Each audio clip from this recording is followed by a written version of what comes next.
மக்களே, இங்கே பாருங்கள், கோழி மழையில் நனைஞ்சிக்கிட்டு வீட்டு வாசலில் நிற்கிதா. செம்ம மழை அடிக்குது பாருங்கள். கோழி இந்த கோழியால் நமக்கு ஒரு புண்ணியம் உண்டு.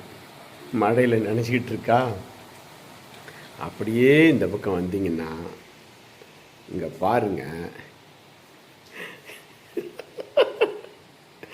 எவ்வளோ ஒரு சுகமான தூக்கம் பாருங்கள் ரெண்டு பேருக்கும். இதுக்கு பேர் தான் பாதுகாப்பான தூக்கம்னு பேர். தனக்கு எந்த பிரச்சனையும் வந்துடாது அப்படிங்கிற ஒரு நம்பிக்கையில் பாதுகாப்பான நினச்சி தூங்குறது இடம் இது. அது விலங்குகளுக்கே உரித்தான ஒரு செயல். சரி, எப்படி தூங்குறாங்க பார்த்தீங்களா ரெண்டு பேரும்? அப்படியே திருப்பி இந்த பக்கம் வாங்க. தலைவனை பாருங்கள், தனியாக பாவமாக படுத்துருக்கிறாரா. இந்த பக்கம் பாருங்கள், எவ்வளோ ஒரு சுகமான தூக்கம் பாருங்கள்.